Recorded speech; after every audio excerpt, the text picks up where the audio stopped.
열왕기상 2장 26절부터 35절 말씀 마음을 집중하시고 함께 읽어보십니다. 왕이 제사장 아비아달에게 이르되 내 고향 아나돗으로 가라.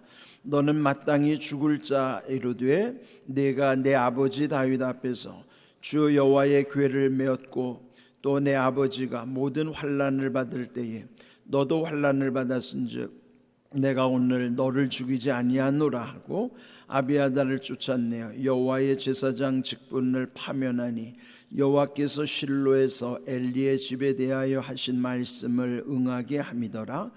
그 소문은 이 요압에게 들림에 그가 여호와의 장막으로 도망하여 제단 뿔을 잡으니 이는 그가 다윗을 떠나 압살롬을 따르지 아니하였으나 아도니아를 따랐음이더라.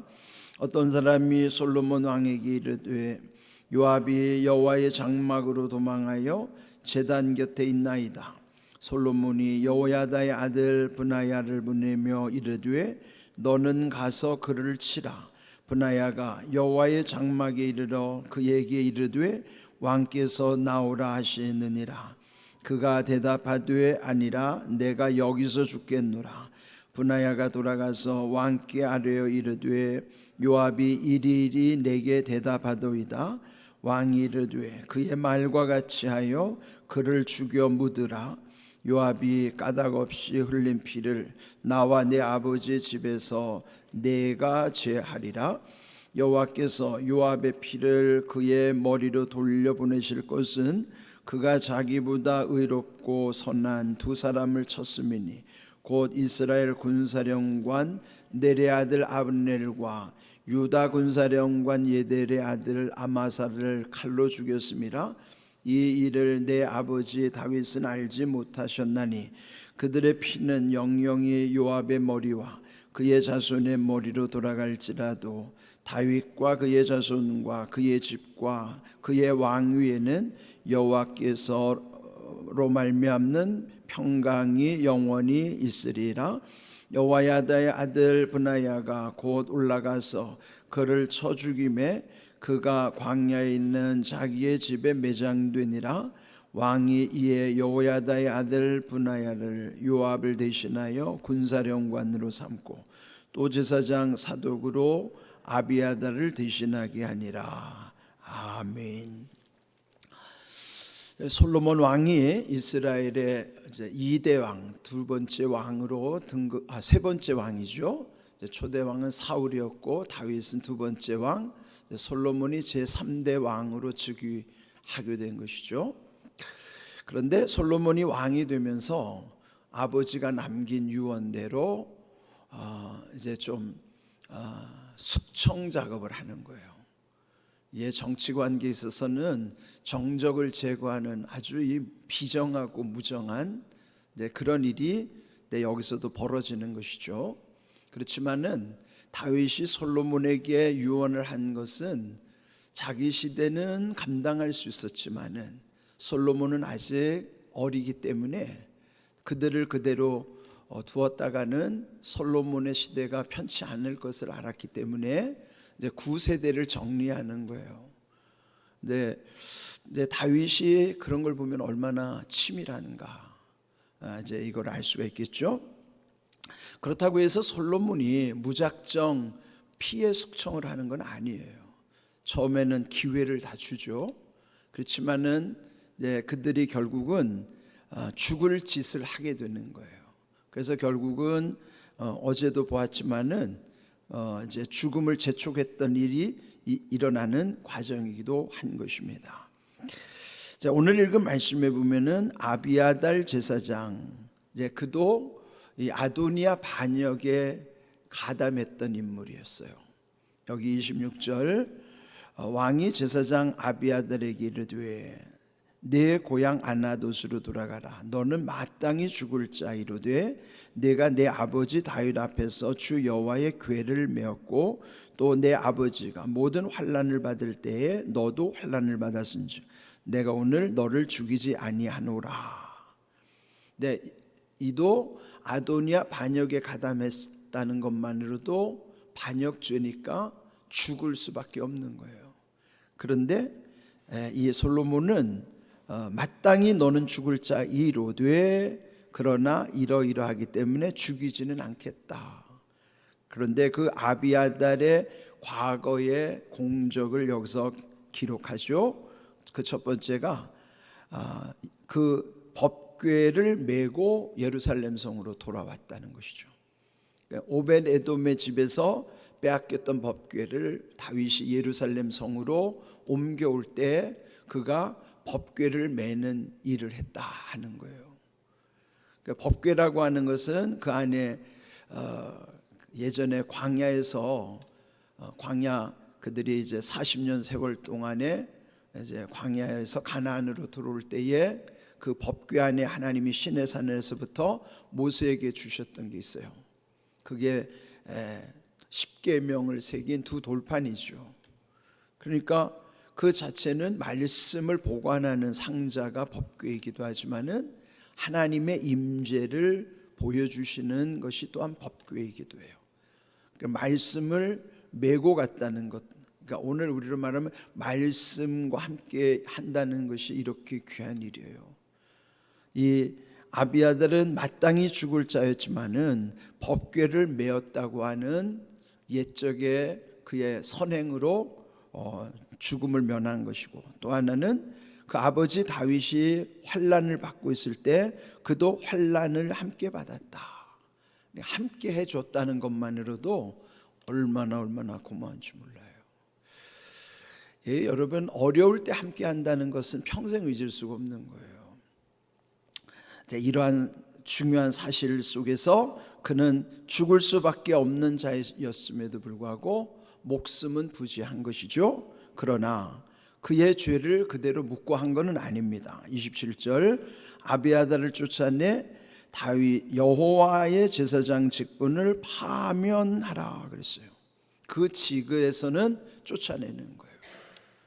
그렇다면은 제사장으로서의 자기 본분을 잃어버린다고 하는 것은 살았으나 삶의 의미는 없는 거죠. 우리도 보면은 살아있지만 살아있는 것 같지 않은 삶은 그 참 비참한 거 아닐까요? 살았으면 삶에 대한 보람이 있어야 되고 내 삶의 의미가 있어야 되는데 살아도 살아있는 것 같지가 않으면은 그게 무슨 의미가 있겠어요? 그렇지만 겨우 목숨만 부지하면서 이 아비아달 제사장은 그냥 살아가는 것이죠. 어쨌든 목숨을 부지한다는 것도 중요하지만 그 못지않게 우리가 삶의 의미, 삶의 보람을 늘 누리는 것 또한 중요한 거예요. 그렇지만은 이 아비아달은 결국은 이제 파직을 당한 거예요. 파면을 당함으로써 결국 그가 행한 것에 대해서 보응이 이루어진 거예요. 여러분, 이 공의의 하나님이라고 그럴 때는요, 하나님은 공적으로는 분명한 거예요. 우리가 이제 공과 사를 구분할 때 개인적인 사적 영역에서는 자기 마음대로 할 수 있지만 공적인 영역에서는 자기 마음대로 할 수 없어요. 우리 흔히 뭔가를 판단할 때 호불호, 그러니까 호 좋다는 것과 불호 안 좋다는 것, 되게 호불호로 결정하거나 유불리, 유리하거나 불리하거나 되게 그거로 판단할 때가 많죠. 그렇지만은 그거는 개인적 관계에서는 호불호나 유불리로 판단할 수 있어요. 그건 뭐 개인의 자기 마음대로 할 수 있죠. 그러나 공적인 영역에서는 호불호나 유불리로 판단하면 안 돼요. 되는 거는 되고 안 되는 건 안 돼야지 맞아요. 그런데 사람에 따라서 자기가 예쁘다고 안 될 것도 막 되게 해주고 자기가 밉다고 해서 될 것도 막 안 되게 하고 그러면 안 돼요. 그거는 그건 개인적 영역이고 사적인 영역이고 공적인 영역, 국가라든지 사회의 기강이라든지 교회는요 공적인 관계예요. 그러니까 사람을 따라서 이쁘다고 뭐 안 될 것도 막 되게 해주고 자기하고 마음에 안 든다고 해서 될 것도 막 안 되게 하고 그러면 안 되죠. 그러면 그래서 공적 관계에서는 돼야 하는 건 되고 안 돼야 하는 건 안 돼야지 그게 정확해야 되는 거예요. 여기 솔로몬이 지금 집행하는 거는 자기의 사사로움으로 판단해서 하는 게 아니라 아버지의 유언이기도 하지만은 이 나라를 다스리는 데 있어서의 공적 마인드를 가지고 이 일을 처리하는 거예요. 그래서 이제 우리가 무엇을 하든지 공과 사를 구분하는 거 굉장히 중요해요. 그래서 여러분, 교회 안에서는 자기 마음대로 하면 안 됩니다. 교회는요, 철저하게 하나님과의 관계 속에서 모든 일들이 이루어져야 되는 거예요. 사람을 보고 됐다가 안 됐다가 그러면 안 된다고요. 그게 공적 마인드예요. 그런데 의외로 그게 안 돼요. 우리 안에서 보면은 개인의 사사로운 감정을 가지고 다 판단하고 그걸로 가지고 결정하려고 그래요. 그러면은요, 이게 공적 관계는 어수선해지는 거예요. 이제 이런 여러 가지 우리가 이런 말씀 속에서도 지혜를 얻는 것이죠. 자, 이제 아비아달 제사장은 이제 그렇게 처리가 됐는데, 중요한 사실은 28절에 아주 다루기 힘든 인물이 있어요. 그 사람이 요압입니다. 요압은 다윗 시대에 엄청난 일을 한 사람이죠. 그런데 이 요압을 다윗이 그는 반드시 죽여야 된다. 그가 엄청난 일을 했음에도 불구하고 결정적인 순간에는 다윗을 힘들게 했어요. 다윗의 명을 어기고 다윗을 힘들게 했던 인물이기 때문에 그도 또한 아들 솔로몬을 힘들게 할 사람이란 걸 알기 때문에 그를 제거한 것입니다. 자, 28절 보면은 그 소문이 요압에게 들리매 그랬어요. 그러니까 오늘 제목이 소문이 들리매 그랬거든요. 우리도 살다 보면 소문을 많이 듣잖아요. 소문이라는 게 뭐예요? 여러 사람들의 입에 오르락 내리락 하면서 오르내리면서 떠도는 소식을 소문이라고 그러는 거예요. 우리 격언에 보면은 발 없는 말이 천리 간다, 그런 말이 있어요. 그죠? 이 우리가 하는 말은 발이 달린 것도 아닌데 천리를 가는 거예요. 요즘은 인터넷 시대라요. 실시간으로 지금 우리 예배도 뭐 지금 세계 어디서나 이 시간에 같이 할 수 있잖아요. 지금 여기 벨기에에서도 우리 지금 함께 하는 것처럼 이 새벽에 그렇습니다. 이 소문이 옛날에는 발 없는 말 천리를 간다고 그랬는데 지금은 실시간으로 동시간에 그냥 세계적으로 다 확산이 되는 거예요. 근데 문제는 소문이라는 거는 여러 사람의 입에 오르내리다가 말이 부풀려지는 거예요. 그리고 떠돌아다니면 더 부풀려지고, 그렇다면은 소문은 정확하지가 않아요. 그러면 사실이 아닐 경우가 있기 때문에 소문을 100% 믿으면 안 됩니다. 그냥 소문은 참고사항이고, 소문을 들으면 사실관계를 확인해야 되고, 그런 것 없이 그냥 나에게 전해준 말, 또 들리는 말만 믿고 판단했다가는요 큰일 나는 겁니다. 최근에 우리 교역자 중에 우리 목사님 중에 이제 여기 2층에 보면 여기 여자 화장실 있죠. 요 3층에 올라가면 그래 이제 거기에 이제 여기 방송실에 방송실에 물을 이제 뜨러 가느라고 그 여자 화장실에 들려서 물을 떠간 거예요.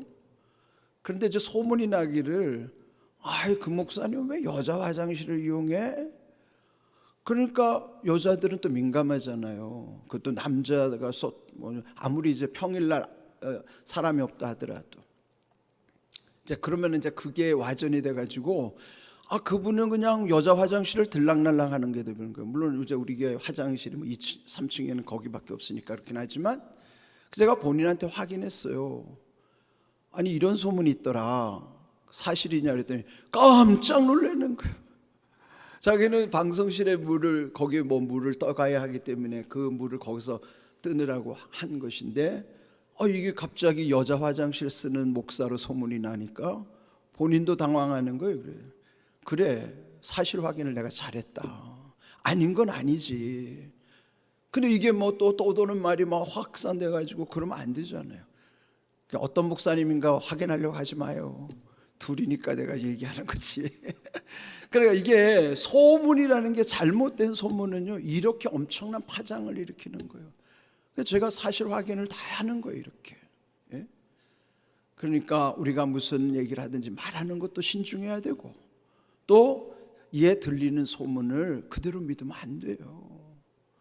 그러니까 여기 지금 이 요압 장군이 소문을 들었을 때 어떻게 했어요? 자기가 행한 이 양심의 가책을 느끼겠죠. 그렇다면은 자기도 이제 이게 안전하지 못하겠다. 그러면 이제 결국 자기도 숙청당할 것을 알고 미리 그는 28절을 보면은 장막으로 도망하여 제단불을 잡았다 그러는 거예요. 그 제단불을 잡으면 살아나는 건데, 그런데 제단불을 잡았다고 무조건 살아나는 게 아니에요. 출애굽기 21장 13절을 보면은 실수로 사람을 죽이는 경우는, 원래 그러면 사람을 죽이면은 누구든지 복수할 수가 있거든요. 그때는 제단불을 가서 잡거나 도피성으로 피하면은 살아나는 거예요. 죽일 수 없어요. 그러나 고의로 사람을 죽이는 사람은 그 고의가 밝혀지면 그 사람은 죽이는 거예요.